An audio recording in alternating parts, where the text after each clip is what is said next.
तो नमस्कार, जय हिंद, वंदे मातरम। मेरे बिहार बोर्ड के सभी साथियों, फिर से एक बार आपका गुरु आप सभी का वेलकम करता है आज की इस प्यारी सी क्लास में। जैसा कि आप सभी को पता है कि हम कर रहे हैं फिजिक्स के लिए 1000+ ओबीजी की धमाकेदार सीरीज। इससे पहले वाली क्लास अगर आपने नहीं देखा है तो उसे भी आप देख लीजिएगा। और चलिए शुरू करते हैं आज के इस क्लास में। फिर आज हम लेकर आए हैं आपके लिए 70 VBI OBG। इसी तरह ये सीरीज पूरी 1000+ OBG की पूरी करेंगे। तो बने रहिएगा साथ और अपनी तैयारी को पूरे मज़े के साथ अंतिम मकाम तक पहुंचाने के लिए। तो चलिए शुरू करते हैं। आज का सबसे पहला क्वेश्चन क्या कहता है, कहा गया है कि इलेक्ट्रॉन का विशिष्ट आवेश कितना होता है। अब ध्यान से देखिए, इलेक्ट्रॉन का विशिष्ट आवेश जो होता है तो करीब करीब देखो यहाँ पे सारा आंसर कूलम्ब/kg में, कूलम्ब/kg में। तो इसके आसपास जब कूलम्ब/kg आपका यूनिट होगा तो करीब करीब 1.7 के आसपास कुछ करके रहता है। 1.76 या 75 के आसपास करके होता है। तो यहाँ पे 1.7 तो है नहीं, लेकिन उसका समथिंग 1.8 वाला है। ठीक है, तो इसका right answer option number C होगा। चलिए अब बात करते हैं अगले नंबर क्वेश्चन की ओर। अगला नंबर क्वेश्चन कहता है कि विद्युत क्षेत्र में किसी द्विध्रुव को घुमाने पर किया गया कार्य। तो इसका राइट आंसर हो जाएगा ऑप्शन नंबर बी, W बराबर ME cos 1 - cos थीटा। ठीक है, अब क्वेश्चन नंबर 3 की ओर चलते हैं। कहता है किसी माध्यम की आपेक्षिक प्रावैधुतता ER होता है। तो यहाँ पे रिलेशन पता करनी है।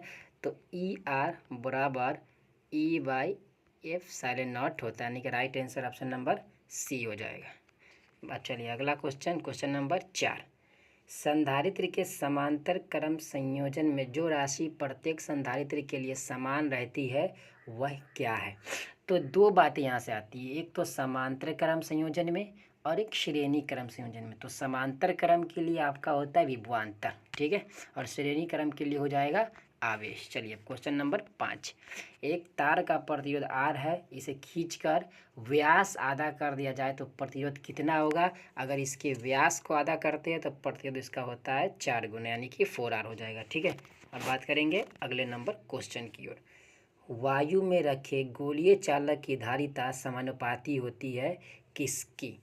तो वायु में रखे गोलीय चालक की धारिता समानुपाती होती है उसकी त्रिज्या की। Option number B is the correct answer.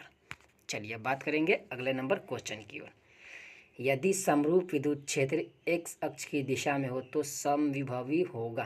किस दिशा में होगा, तो यहाँ पे सिंपल सी क्वेश्चन है, जिस दिशा में है उसे छोड़कर बाकी दोनों दिशा को आप काउंट कर लीजिए, मिल जाएगा। तो राइट आंसर y और z तल में हो जाएगा। ठीक है, अब बात करेंगे अगला नंबर क्वेश्चन की ओर। क्वेश्चन नंबर 8 क्या कहता है, विद्युतशीलता का मात्रक। तो विद्युतशीलता का मात्रक क्या होता है, coulomb square newton inverse 1 metre inverse 2, यानी कि option number A is the right answer.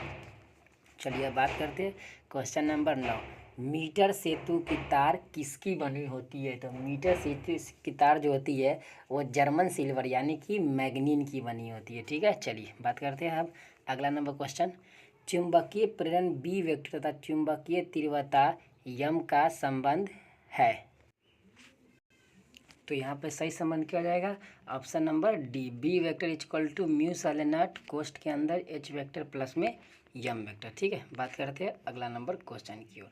दो समांतर दर्पण के बीच रखी एक वस्तु की प्रतिबिंब की संख्या कितनी होगी। यदि दो समांतर दर्पण के बीच अगर कोई भी आपकी वस्तु रखी गई है तो उसकी जो प्रतिबिंब की संख्या बनती है वो अनंत होती है। ठीक, क्योंकि ये आप क्लास 10th में ही पढ़ के आ चुके थे। ठीक है, तो बात करेंगे अब अगले नंबर क्वेश्चन के। क्वेश्चन नंबर 12 क्या कहता है, देखिए कहता है किसी गोलीय दर्पण का पार्श्व आवर्धन m हो तो अनुदैर्ध्य आवर्धन कितना होगा। तो सिंपल सी बात है, m² हो जाएंगी। ठीक है, option number B is the right answer. अब बात करते हैं अगला क्वेश्चन नंबर 13। अगर किसी प्रकाश का किसी दो माध्यम में तरंगदैर्घ्य λ1 तथा λ2 हो तो स्नेल का नियम क्या होगा। तो स्नेल का नियम क्या हो जाता है, आप sin I/sin r equal to λ1/λ2, option number B. ठीक है, अब बात करते हैं अगला क्वेश्चन नंबर 14। किस कारण से वायु का बुलबुला पानी में चमकता है। तो ये पूर्णांतरिक परावर्तन के कारण चमकता है। अब बात करेंगे अगले नंबर क्वेश्चन 15। दो उत्तल लेंस संपर्क में रखे हैं तो समतुल्य लेंस कैसा होगा। अगर दो उत्तल लेंस को संपर्क में रखिएगा तो सिंपल सी बात है कि उत्तल लेंस ही बनता है, ऑप्शन नंबर बी। अब बात करते हैं अगला क्वेश्चन नंबर 16। जब कोई श्वेत प्रकाश किरण किसी प्रिज्म से गुजरती है तो किस रंग के लिए विचलन कोण का मान सबसे अधिक होता है। तो ये भी आप लोग स्टडी क्लास 10th के अंदर करके आ चुके थे कि सबसे अधिक विचलन किसका होता है, बैगनी का, और सबसे कम विचलन लाल का होता है। ठीक है, यही अगर तरंगदैर्ध्य में होगा तो सबसे अधिक लाल का और सबसे कम बैगनी का होता है। ठीक है, अब बात करेंगे अगले नंबर क्वेश्चन की ओर। चलिए, आर त्रिज्या वाला गोलीय संधारित्र की धारिता होती है तो क्या होती है। तो इसकी धारिता हो जाएगी आपकी option number D, C=1/4πε0 Q/r²। ठीक है, बात करेंगे क्वेश्चन नंबर 18। विद्युत द्विध्रुव के कारण अक्षीय तथा निरक्षीय स्थिति में विद्युत क्षेत्र की तीव्रता का अनुपात कितना होता है। तो ये रेशियो होता है 1:2। Option number A is the correct. बात करेंगे अगला, आवेश के पुनर्वितरण में क्षय होता है। किसका क्षय होता है, तो ऊर्जा का क्षय होता है। ठीक है, बात करेंगे अगला नंबर क्वेश्चन 20। समान प्रतिरोध वाले n प्रतिरोधों को श्रेणी क्रम तथा समांतर क्रम संयोजन से प्राप्त समतुल्य प्रतिरोधों का अनुपात कितना होगा। तो right answer n², option number B. अब बात करेंगे अगला नंबर क्वेश्चन। जब एक विद्युत द्विध्रुव बंद सतह से घिरा हुआ है तो बंद सतह पर विद्युत फ्लक्स का मान कितना हो जाएगा। तो यहाँ पे मान कितना हो जाता है, 0 हो जाता है। क्यों जाता है, क्योंकि अगर ये बंद सतह है कोई, इसके अंदर विद्युत द्विध्रुव है, मतलब एक जगह माइनस आवेश है और एक जगह प्लस आवेश है, तो अंदर कुल आवेश कितना हो जाता है, कुल आवेश तो 0 हो गया। अब जब 0 मान रखेंगे तो आंसर क्या निकल जाता है, 0 निकल जाता है। ठीक है, बात करेंगे हम अगला क्वेश्चन नंबर 22 की ओर। टेंजेंट गैल्वेनोमीटर अधिकतम सुग्राही होता है जब विक्षेप कोण होता है तो ये 0 डिग्री पे हो जाता है। ठीक है, अब बात करेंगे अगला नंबर क्वेश्चन 23। चौक कुंडली का शक्ति गुणांक कितना होता है। तो चौक कुंडली का शक्ति गुणांक होता है आपका right answer option number A is the right answer, यानी कि चौक कुंडली का शक्ति गुणांक कितना होता है, तो 0 हो जाता है। ठीक है, बात करेंगे क्वेश्चन नंबर 24 की ओर। समान वेग से चलता आवेश उत्पन्न करता है। यदि आवेश का वेग एक समान है तो याद रखिएगा चुंबकीय क्षेत्र उत्पन्न करता है। ठीक है, अब बात करेंगे क्वेश्चन नंबर 25। एक कार्बन प्रतिरोध के अंतिम छोर पर बना बैंड सुनहला है तो इसका सहिष्णुता कितनी होगी। अब देखिए सुनहला का आ गया है तो सुनहला का माना यहाँ पर समझ लीजिए क्या है, गोल्डन है। तो अब आपको पूछ रहा है कि अगर गोल्डन है तो गोल्डन के लिए हो जाता है 5%। Option number A is the right answer. अब अगला बात करते हैं क्वेश्चन नंबर 26। फैराडे नियतांक का मात्रक होता है तो इसका मात्रक होता है coulomb mole inverse 1। Option number B is the right answer. अगला बात करते हैं 27। शक्ति रहित धारा का परिपथ कैसा होगा। तो आपका शुद्ध धारितीय होता है, ऑप्शन नंबर बी। बात करेंगे क्वेश्चन नंबर 28। विद्युत चुंबकीय तरंग में विद्युतीय तरंग और चुंबकीय तरंग के बीच कलांतर कितना होता है। तो कलांतर आपका होता है 0 डिग्री का। अगला बात करेंगे क्वेश्चन नंबर 29। यदि समान फोकस दूरी f के दो लेंस संपर्क में समान प्रधान अक्ष पर रखा जाए तो समतुल्य फोकस दूरी कितनी होगी। तो यहाँ पे 2f हो जाएगी। ठीक है, अब अगला बात करेंगे क्वेश्चन नंबर 30 की ओर। एक लेंस उत्तल का ऊपरी आधा भाग को काला कर दिया जाए और उसके सामने रखे वस्तु का प्रतिबिंब कैसा होगा। तो उसके वस्तु के प्रतिबिंब का आकार बढ़ेगा, आकार घटेगा, तीव्रता घटेगी या तीव्रता बढ़ेगी। ठीक है, तो यहाँ पर राइट आंसर हो जाएगा इसका आकार घटेगा। ठीक है, बात करेंगे अगला नंबर क्वेश्चन की ओर। सामान्य आँख के लिए स्पष्ट दृष्टि की न्यूनतम दूरी कितनी होती है। तो ये क्वेश्चन भी क्लास 10 से करके आए। Right answer option number C, यानी कि 25 सेमी होती है। अब अगला नंबर क्वेश्चन 32। उत्सर्जित फोटो इलेक्ट्रॉन की ऊर्जा निर्भर करती है, किस पर निर्भर करती है। तो ये निर्भर करती है प्रकाश की तीव्रता पर। Option number B is the right answer. अब बात करते हैं अगला क्वेश्चन। अल्फा कण क्या है। तो आपको पता है अल्फा कण एक हीलियम नाभिक है। अब अगला क्वेश्चन, ट्रांजिस्टर में पीएन जंक्शन की संख्या कितनी होती है। तो कितनी होती है, 2 जंक्शन होती है। ठीक है, बात करें अब अगला, ट्रांजिस्टर के धारा गुणांक अल्फा तथा बीटा में संबंध है। तो इसका सही संबंध है अल्फा बराबर बीटा बटे बीटा प्लस 1, ऑप्शन नंबर ए। अब बात करेंगे अगला नंबर क्वेश्चन, तप्त तार ए मीटर में। तो तप्त तार ए मीटर में विक्षेप गुना धारा का होल स्क्वायर हो जाता है, तो option number B is the right answer. बात करेंगे 37 नंबर क्वेश्चन, एल आर परिपथ का शक्ति गुणांक होता है, तो option number C is the right answer. अब बात करते हैं अगला यानी कि 38 नंबर क्वेश्चन, निम्नलिखित में से किसका वेधन क्षमता अधिक होती है। तो आपको पता है गामा किरण की वेधन क्षमता सबसे अधिक होती है, ऑप्शन। अब बात करते हैं क्वेश्चन नंबर 39, द्रव्यमान संख्या ए तथा नाभिक की त्रिज्या आर के बीच संबंध है, तो क्या होता है आर इनवेरिज ए के पावर 1/3 हो जाता है। अब ऑप्शन क्वेश्चन नंबर 40 की ओर बात करते हैं, सूर्य की ऊर्जा का कारण क्या है। तो क्या है कारण है, नाभिकीय संलयन कारण। अब अगला नंबर क्वेश्चन क्या है, 1 किलोग्राम मात्रा के तुल्य ऊर्जा कितना होता है। तो आपका राइट आंसर यहाँ पर होता है ऑप्शन नंबर सी, यानी कि 10 के पावर 17 जूल होता है। ठीक है, अब अगला बात करते हैं पश्च अभिनत डायोड क्या है। तो ये एक जेनर डायोड है। ठीक है, अब अगला क्वेश्चन नंबर 43, नंड गेट का बूलियन व्यंजक क्या होता है। तो option number A is the right answer. ये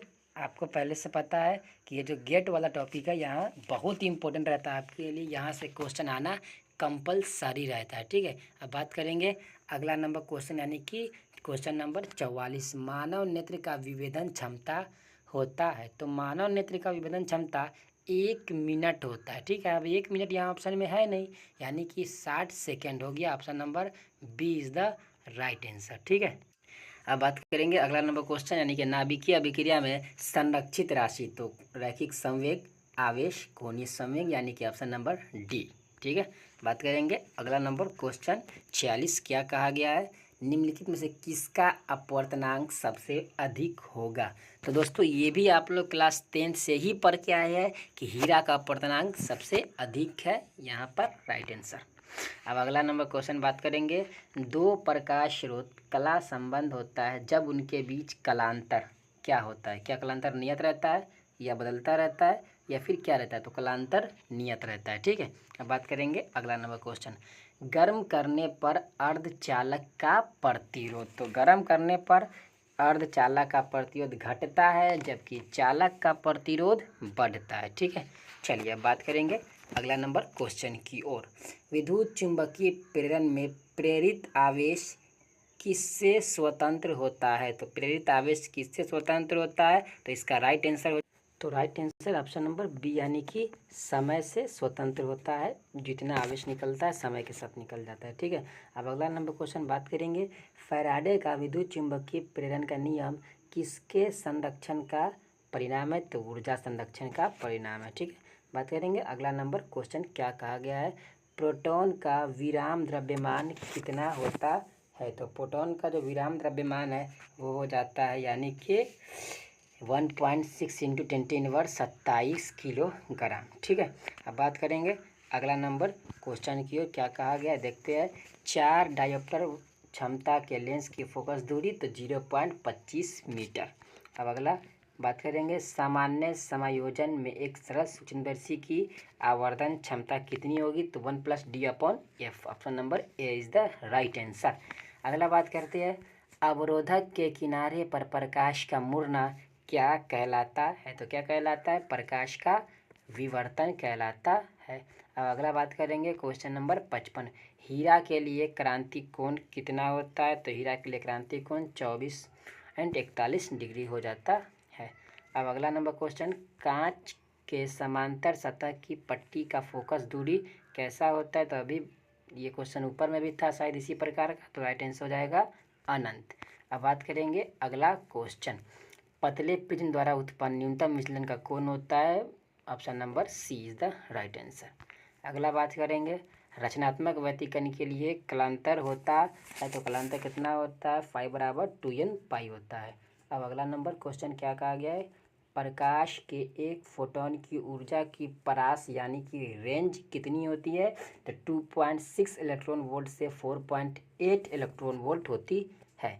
बात करेंगे अगला नंबर क्वेश्चन, निम्नलिखित में से कौन सी घटना प्रकाश के कण प्रकृति को प्रदर्शित करता है? तो राइट आंसर यहाँ पर ऑप्शन नंबर सी यानी कि प्रकाश का ध्रुवण हो जाएगा। ठीक है, अब बात करते हैं अगला नंबर क्वेश्चन की ओर, निम्नलिखित में से कौन सा कण विद्युतीय और चुंबकीय क्षेत्र एक साथ एक ही समय रहने पर अचर वेग जा सकता है? तो यहाँ पर हो जाएगा फोटोन कण हो जाएगा। ठीक है, बात करेंगे अगला नंबर क्वेश्चन की ओर, नाभिक की खोज किसने की थी? तो ये तो सिंपल क्वेश्चन है, रदरफोर्ड ने किया था। ठीक है, अब अगला नंबर क्वेश्चन, इलेक्ट्रॉन प्रोटॉन और न्यूट्रॉन के लिए कौन सी राशि समान होती है? तो वो उसका संवेग समान होता है। ठीक है, बात करेंगे अगला नंबर क्वेश्चन की ओर, एक प्रत्यावर्ती धारा का समीकरण I बराबर 50 sin 100 पाई टी है, तो विद्युत धारा की आवृत्ति कितनी होगी? तो 50 पाई हो जाएगी। ठीक है, अब बात करेंगे अगला नंबर क्वेश्चन की ओर, जर्मेनियम का बैंड अंतराल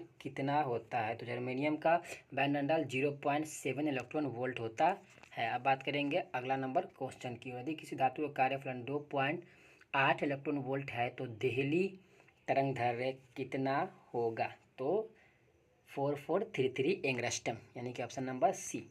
बात करेंगे अगला नंबर क्वेश्चन, ट्रांसफार्मर का क्रोड प्रदार किस लिए बनाया जाता है ताकि ऊर्जा क्षय को कम किया जा सके?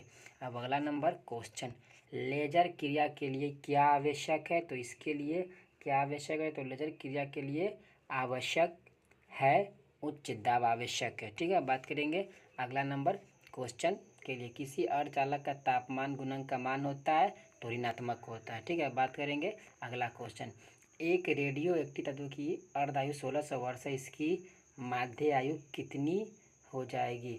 अगर इसकी अर्धायु 1600 वर्ष है तो इसकी आपकी माध्य आयु यानी कि एवरेज कितना हो जाएगा? तो इसका हो जाएगा 2309 वर्ष। Option number A is the right answer. ठीक है, तो यहाँ पर फाइनली आपका आज की ये क्लास पूरी हुई। फिर आज हमने 70 OBG किया VBI।